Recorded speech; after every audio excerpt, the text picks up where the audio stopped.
Oi pessoal, quem me acompanha já no Instagram soube há algumas semanas que eu recebi esse livro aqui da Dark Side de presente, Twin Peaks, baseado na série de TV Twin Peaks. Eu já vou contar para vocês um pouco desse livro.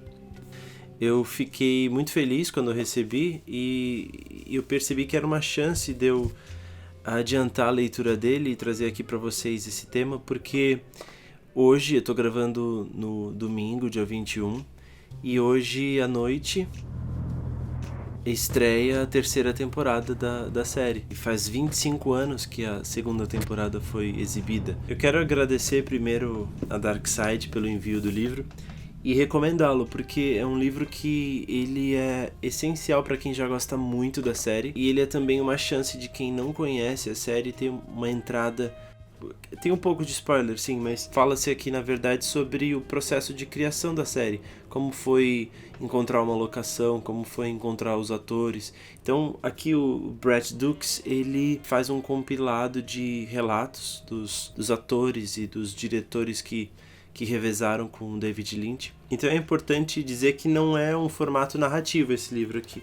O que vocês encontram aqui são falas assim elencadas de cada pessoa que participou da produção. Então tem assim o olhar de cada um sobre o que foi aquele fenômeno da série nos anos 90. Eu assisti a série lá para 2006, 2007, acho. Eu tinha 1 ano de idade quando a série saiu lá nos Estados Unidos. A Globo, na época, exibiu aqui em 91, 1 ano depois, mas cancelou a exibição. Aí depois a Record, que retomou, fez a exibição completa. 3 anos atrás, talvez alguns de vocês tenham notado no canal Viva que tinha essa série. E aí o canal Viva passou também na íntegra, se eu não me engano.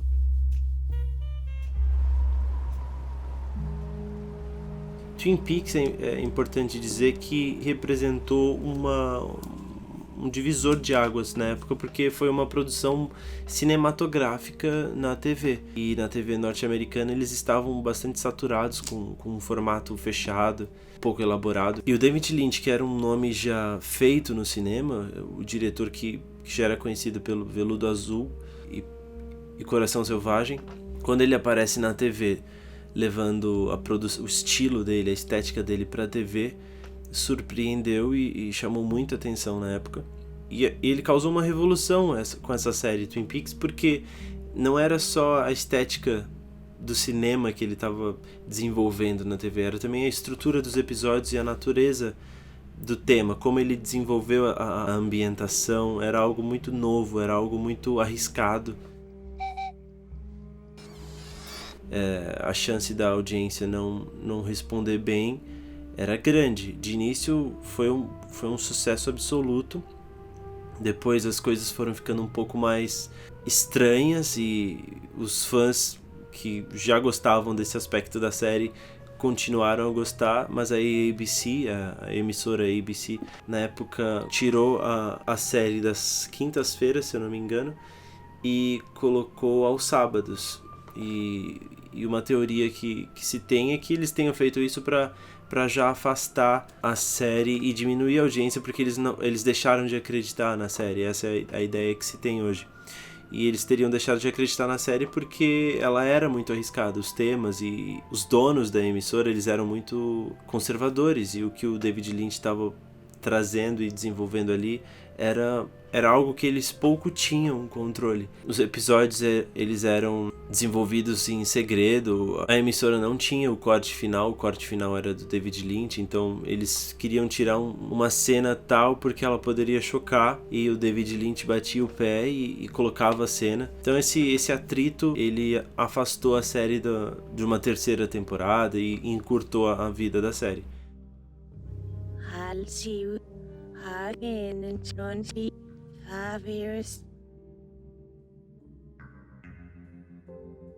Para não deixar vocês no escuro, eu digo apenas que essa série é sobre a investigação da morte de uma jovem chamada Laura Palmer, e ela é cidadã dessa pequena cidade que se chama Twin Peaks, e o protagonista da série é o investigador, o Cooper, Dale Cooper. Ele conosco descobre essa cidade e aos poucos percebe que nem tudo é normal ali, tem alguma coisa estranha nessa cidade. Um dos diferenciais dessa série é a mistura dos tons. A gente sai do sombrio e entra no dramático e vai pro cômico em questão de segundos, literalmente.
Lucy, this is Pete Martell.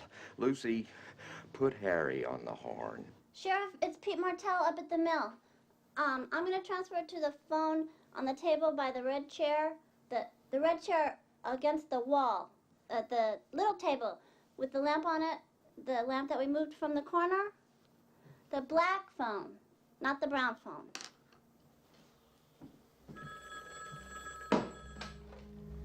Morning, Pete. Harry. She's dead. Wrapped in plastic. Dito isso tudo, com o vídeo de hoje, eu quero apresentar para vocês uma entrada no processo criativo do David Lynch. E eu espero deixar vocês intrigados e com vontade de assistir essa série.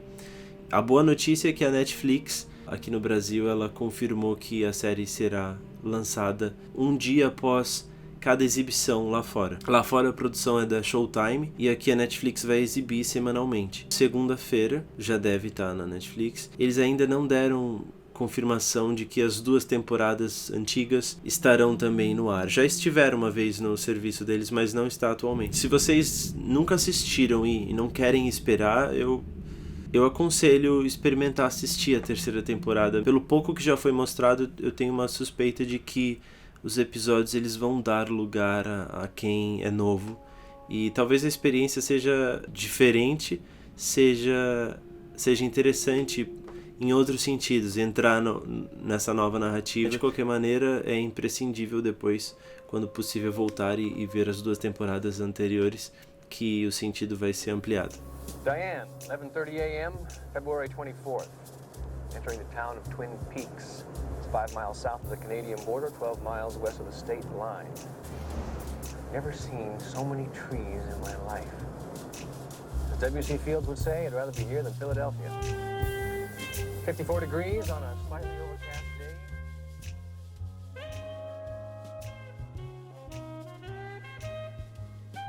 Quando dormimos e sonhamos, suspendemos nossa descrença e aceitamos o fantástico.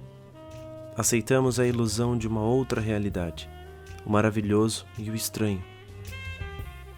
Conferimos razão e naturalidade ao absurdo. Damos verossimilhança ao inverossímil. O sonho, então, é o que deu origem ao que depois chamamos de ficção. Seria possível alguma pessoa lembrar do primeiro sonho que teve na vida? Como terá sido acordar sem entender onde ocorreram aquelas imagens? Será que alguma vez nos perguntamos isso? Ou simplesmente aceitamos de pronto que imaginamos coisas durante o sono? Imagine a primeira vez que uma pessoa acordou, diante do estranho e às vezes assustador mistério de se entender a natureza das imagens que tinha não apenas visto, mas vivido, tamanha a realidade delas. Como explicar a si mesmo o que era aquilo que parecia tão verdadeiro e que de um instante a outro se tornou irreal, inexistente, impossível de se reencontrar? Essa é a natureza de ficção que os filmes e a literatura exploram. Eles sugerem uma verdade, e nós, às vezes, ao fecharmos a página de um livro ou ao sairmos de uma sala de cinema, nos reacomodamos à realidade, como se despertássemos de um sonho que sonhamos acordados. David Lynch reconhece essa essência onírica da arte de contar histórias, e por isso pratica um método intuitivo que evoca o grotesco e o aparente caos. Suas narrativas nascem de imagens-chave, imagens destituídas de um sentido definido, inseridas em ambientações que ameaçam a certeza do significado. O espanto para Lynch não está necessariamente no susto que uma cena inesperada pode causar, mas no estranhamento, no desconforto de se observar algo familiar tirado de seu contexto. É a inversão da realidade, do possível, mas não é o irreal ou o impossível. É o indesejável, é o senso do terrível oculto no belo, da agonia à espreita da paz.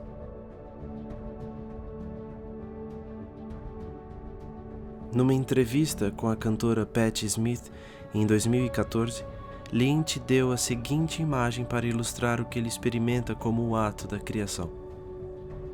Há uma sala, ou um quarto vizinho ao quarto em que ele, como autor, se encontra na posição criativa, em busca de inspiração. No espaço vizinho existe algo como um quebra-cabeça, já resolvido, escondido, e dali, desse outro quarto, eventualmente escapam peças avulsas, que se infiltram no quarto do autor, como a visitá-lo. É nesse instante, numa espécie de surpresa, que se dá a inspiração para Lynch. É o contato com algo incompleto, o fragmento de uma imagem que indica possíveis encaixes. Essa é uma intuição que parece dispensar a ideia de controle sobre o ato criativo. As decisões criativas ideais para Lynch são como resultados de um transe de profunda devoção, não só ao que ele é capaz de sentir, mas ao que ele é capaz de perceber fora de si mesmo, como no set de filmagem, onde vive permitindo que o roteiro seja alterado pela beleza do acaso, por contribuições fortuitas dos atores, dos membros da equipe e do espaço da filmagem. Essa é uma libertação que o próprio Lynch argumenta ter sido intensificada pela sua prática há mais de 30 anos da meditação transcendental. E é também resultado de uma fluidez de raciocínio semelhante à lógica oculta dos sonhos, que dá harmonia ao que parece dissonante.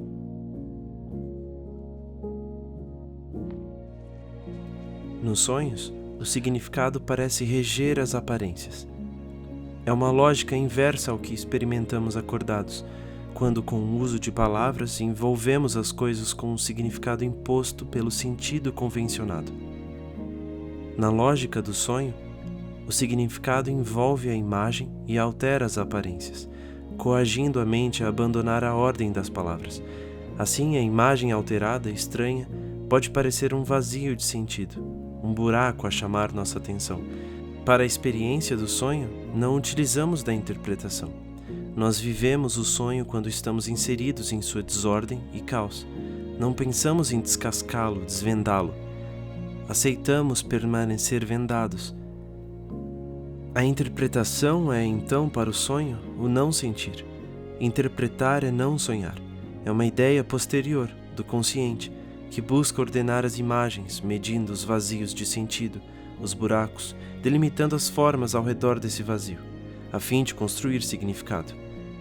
No sonho, porém, não olhamos para o vazio, porque não o vemos. Nós nos entretemos com a completude das aparências. A experiência inocente, aquela que suspende a descrença e a análise, é o verdadeiro papel do espectador. There's the donut and there's the hole. And you should keep your eye on the donut. And all the other things that go on, they don't matter. What matters is falling in love with a story or ideas and realizing those. There's things going on in the world all the time, and some people become obsessed with those. And but it's a little bit absurd.